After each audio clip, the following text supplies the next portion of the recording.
গতকালকে মাইলস্টোন স্কুলের দুর্ঘটনার সময় কিছু দোকানদার 2 লিটার পানির বোতলের দাম নিয়েছে তারা 600 টাকা। আবার কিছু কিছু রিক্সা চালক দেখলাম 100 টাকার ভাড়া নিচ্ছে 1000 টাকা। আপনি চিন্তা করতে পারেন যে এতগুলো বাচ্চা মারা যাচ্ছে, এরপরেও এই মানুষের হৃদয়ে বিন্দু মাত্র কোনো দয়া হচ্ছে না। এরা কবে মানুষ হবে আপনি বলতে পারেন? এতগুলো স্টুডেন্টের জীবন যেখানে শেষ হয়ে যাচ্ছে সেই সময় তারা এই ধরনের অমানবিক কাজ করতেছে। অথচ দেখেন এই মেহরিন চৌধুরী নামের শিক্ষিকা, যিনি তার স্টুডেন্টদেরকে বাঁচানোর জন্য নিজের জীবনকে বিলিয়ে দিয়েছে, তিনি বলছেন আমি একজন মানুষ দুনিয়া থেকে চলে গেলে তাতে কোনো ক্ষতি হবে না, কিন্তু আমার এই ফুটন্ত ফুল, আমার স্টুডেন্ট, আমার ছাত্ররা যদি দুনিয়া থেকে বিদায় হয়ে যায়, এটা আমি শিক্ষিকা হিসেবে কখনো মেনে নিতে পারি না। তার হাজবেন্ড জিজ্ঞেস করলো যে তোমার বাসায় তো 2টা সন্তান আছে, তুমি একবারও কি তাদের কথা চিন্তা করলা না? তুমি স্টুডেন্টদের কথা চিন্তা করলা? তখন তিনি তার স্বামীকে বলছেন, দেখো এই কঠিন সময় আমি বাচ্চাদেরকে ফেলে নিজের জীবন নিয়ে পালাতে পারতাম, কিন্তু আমি যখন দেখলাম আমার বাচ্চারা, আমার স্টুডেন্টরা আমার চোখের সামনে শেষ হয়ে যাচ্ছে,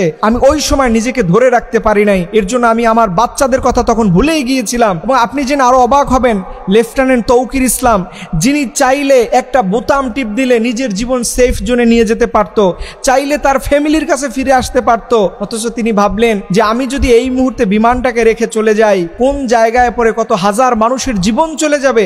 এই চিন্তা ভাবনা করে পাইলট শেষ বিন্দু পর্যন্ত বিমানের মধ্যে ছিলেন। তার সুযোগ ছিল বেঁচে ফেরার, কিন্তু তিনি ফিরলেন না। তিনি সেই জায়গাতে নিজের জীবন দিয়ে এ দেশের মানুষকে রক্ষা করলেন।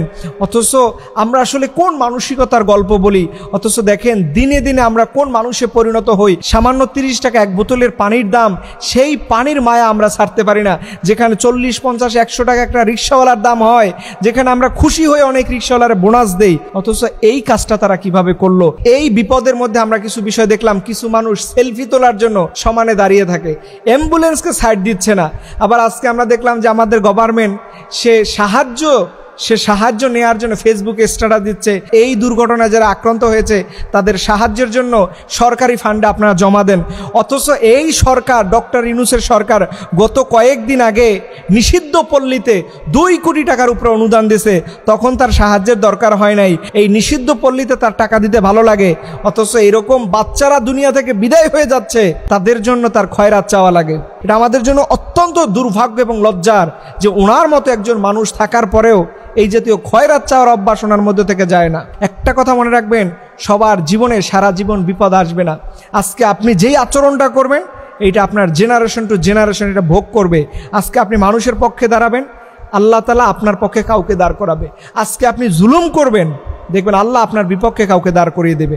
এর জন্য খবরদার, মানুষের বিপদের সময় কখনো সুযোগ নিতে যাবেন না। আল্লাহ রাব্বুল আলামিন আমাদের যে সকল স্টুডেন্ট, যে সকল শিক্ষক শিক্ষিকা সহ যারাই এই দুর্ঘটনা আক্রান্ত হয়েছে, আল্লাহ তোমার গায়েবী মদদের মাধ্যমে আল্লাহ তাদের সুস্থ করে দাও। আল্লাহ রাব্বুল আলামিন যেন তার সিফাতি নামের উসিলায় তাদের সুস্থ করে দেয়। সবাই বলুন আমিন।